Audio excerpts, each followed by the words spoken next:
Assalamualaikum warahmatullahi wabarakatuh. Selamat pagi. Semoga kita sehat selalu dan lagi-lagi selalu sehat ya. Oke, hari ini kita akan melanjutkan materi kita tentang akuntansi keuangan lanjutan 1 ya. Dimana bab kali ini kita akan membahas yaitu konsolidasi dengan akuisisi pada nilai tercatat ekuitas. Dimana minggu lalu kita sudah membahas tentang investasi pada instrumen ekuitas ya.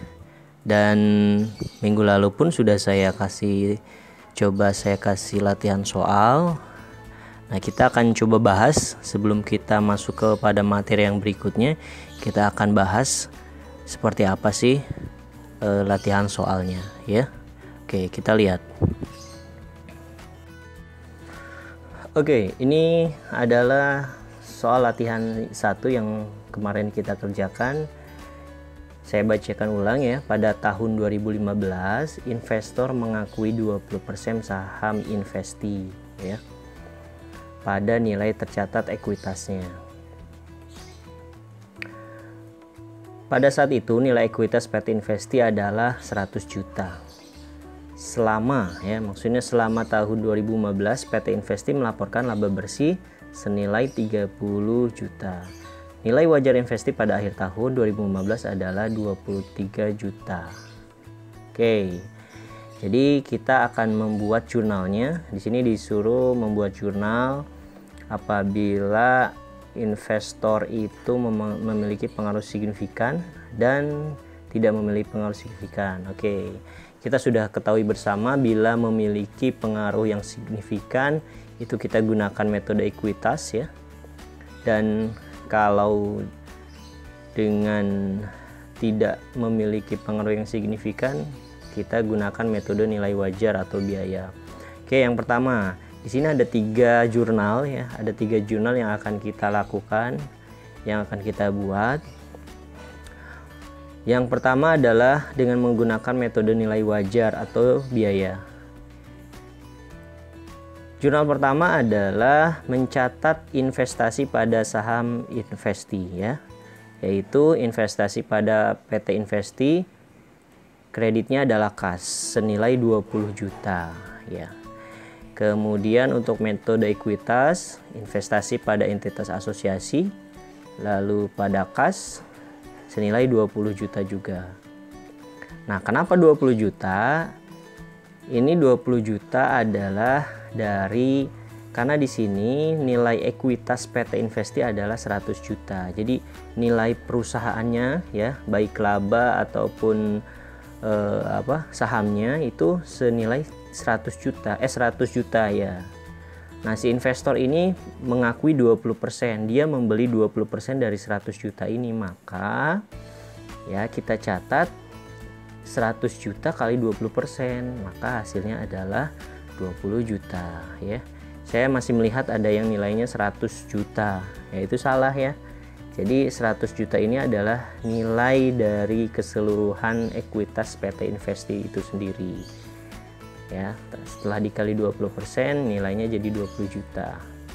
Kemudian yang kedua, kita akan mencatat laba karena di sini PT Investi melaporkan laba bersih senilai 30 juta. Ya, 30 juta labanya. Sedangkan kita hanya 20% kepemilikannya.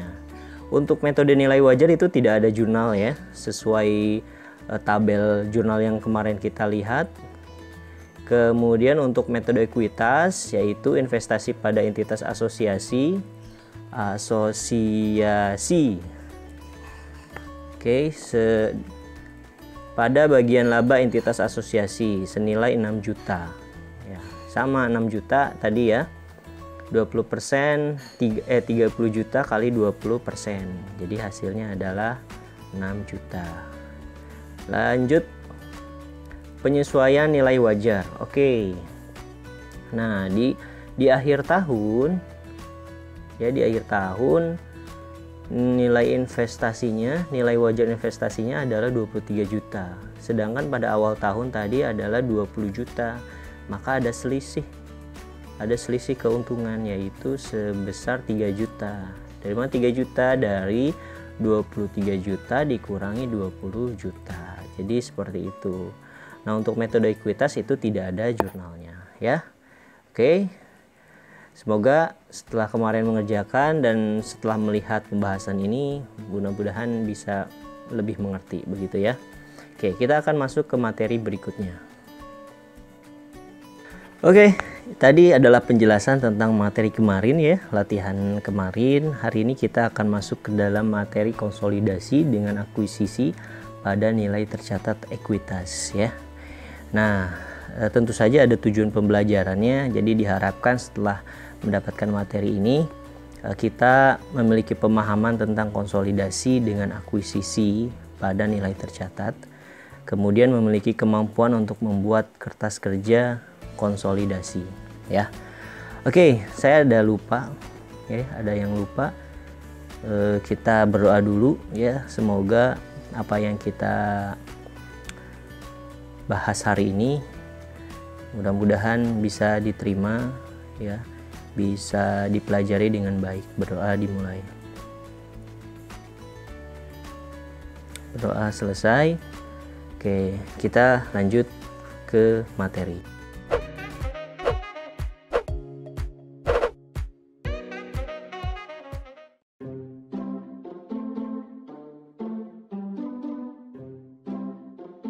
Ada beberapa macam bentuk kerjasama yang dilakukan oleh perusahaan,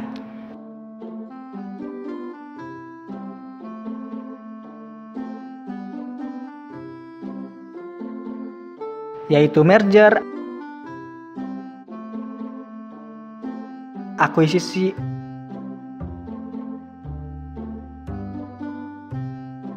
dan konsolidasi.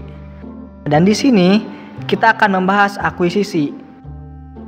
Apa itu akuisisi? Akuisisi adalah pengambil alihan suatu perusahaan dengan membeli saham atau aset perusahaan tersebut, dan perusahaan yang dibeli tetap ada. Contohnya adalah perusahaan X mengakuisisi perusahaan Y dan menjadi perusahaan XY, di mana perusahaan Y tetap ada. Dalam berbagai bentuk kerjasama yang dilakukan oleh perusahaan, termasuk yang kita bahas dalam video ini, yaitu kerjasama dalam bentuk akuisisi. Diperlukan adanya laporan konsolidasi pada akhir tahun. Perusahaan induk dan perusahaan anak akan menggabungkan laporan keuangannya selama periode tersebut. Lalu, bagaimana sih prosedur dalam membuat laporan konsolidasian? Prosedur dalam membuat laporan konsolidasian diatur menurut PSAK nomor 65, yaitu 1. Menggabungkan aset, liabilitas, ekuitas, penghasilan, beban, dan arus kas sejenis entitas induk dengan entitas anaknya. 2. Mengeliminasikan jumlah tercatat dari investasi entitas induk pada setiap entitas anak dan bagian entitas induk pada ekuitas setiap entitas anak. 3. Mengeliminasikan secara penuh aset, liabilitas, ekuitas, penghasilan, beban, dan arus kas dalam intra kelompok usaha terkait dengan transaksi antar entitas dalam kelompok usaha. Terus, apa itu akuisisi dengan kepemilikan penuh? Jawabannya adalah di mana perusahaan induk menginvestasikan uangnya sebesar nilai tercatat ekuitas kepada si anak, yang menyebabkan perusahaan induk memiliki perusahaan anak secara keseluruhan. Nah, agar teman-teman mudah memahaminya, yuk lihat contoh soal berikut ini. Misalnya seperti ini.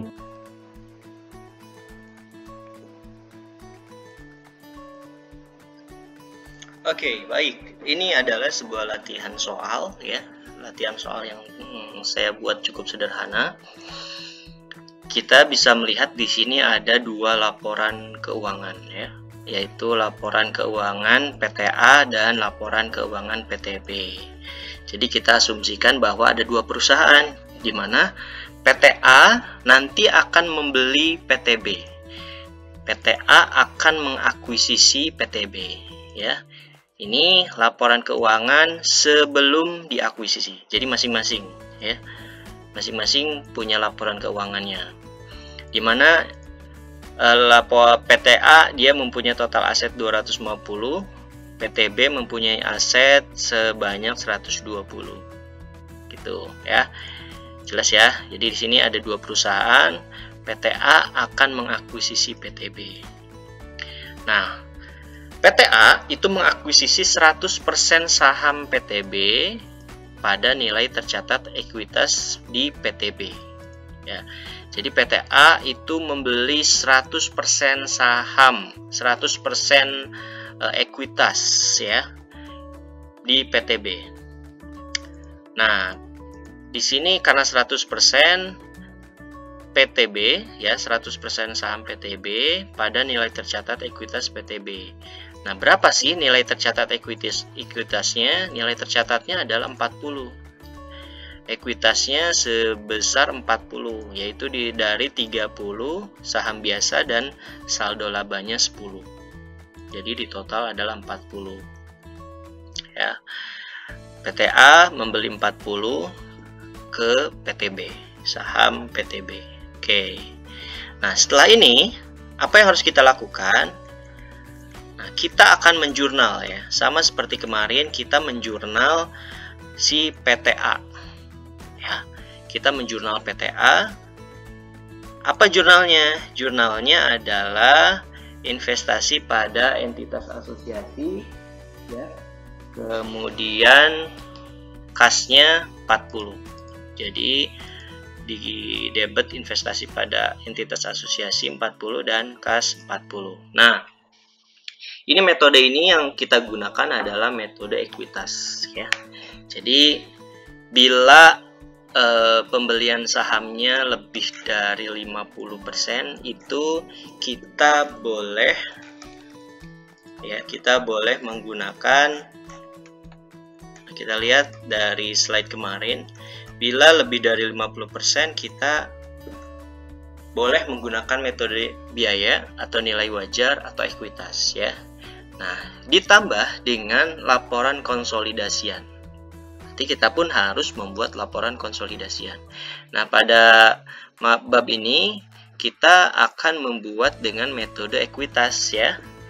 Metode ekuitas, sehingga jurnalnya yang didapatkan adalah investasi pada entitas asosiasi, di kreditnya adalah kas senilai 40. Oke ya. Jelas ya sampai sini ya. Oke, ini adalah jurnal di PT Induk. Sehingga di laporan keuangannya akan berubah. Kas dia berkurang 40. Yang awalnya kasnya adalah 200. Berkurang 40 menjadi 160. Lalu muncul akun baru yaitu investasi pada entitas asosiasi sebesar 40. Nah, jadi nilainya masih tetap 250 ya. Ini adalah laporan keuangan PTA. Dan secara otomatis PTA menjadi induk dari PTB ya. PTB adalah anak dari PTA. Oke. Nah, di laporan keuangan PTB atau laporan keuangan anak ini masih sama ya. Saham biasa masih 30, saldo laba masih 30. Nah, nanti yang akan berubah adalah laporan konsolidasiannya. Nah, tadi kita sudah melihat tayangan 3 cara untuk membuat laporan konsolidasian adalah yang pertama sesuai dengan PSAK 65 ya, itu menggabungkan aset, liabilitas, ekuitas penghasilan, beban, dan arus kas sejenis entitas induk dengan entitas anaknya. Jadi kita jumlahkan nih antara entitas induk dengan entitas anak, ya kan? Nah, jadi kita jumlahkan. Ini seperti ini formatnya ya, format untuk menggabungkannya, laporan konsolidasiannya. Jadi kita gabungkan dulu. Entitas induk tadi kasnya 160, entitas anak kasnya 100, sehingga dijumlahkan adalah 260. Piutang 50, entitas anak 20, dijumlahkan 70, dan seterusnya. Di sini investasi, entitas anak nggak ada, kita jumlahkan 40, totalnya adalah 370, ya. Total aset 370, total liabilitas dan ekuitas sama 370 juga. Nah, apakah sampai sini? Tidak, ya. Tidak. Kita harus, nah yang kedua, lihat, mengeliminasi jumlah tercatat dari investasi entitas induk, oke, pada setiap entitas anak, dan bagian entitas induk pada ekuitas setiap entitas anak. Jadi dalam posisi konsolidasian ini, ya, asumsinya gini, ini sudah menjadi satu perusahaannya dalam laporan konsolidasian ini.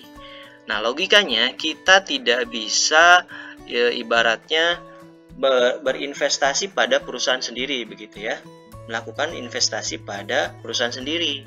Maka nanti investasi ini kita akan hilangkan, ya, kita akan hilangkan. Kemudian entitas anak pun sama, karena entitas anak ini sudah dimiliki sepenuhnya oleh entitas induk, sehingga nanti saham biasa dan saldo labanya ini akan kita kurangi juga, akan kita eliminasi, ya, sesuai dengan PSAK, mengeliminasikan jumlah tercatat dari investasi entitas induk pada setiap entitas anak, ya. Nah, kita buat dulu jurnalnya, ya.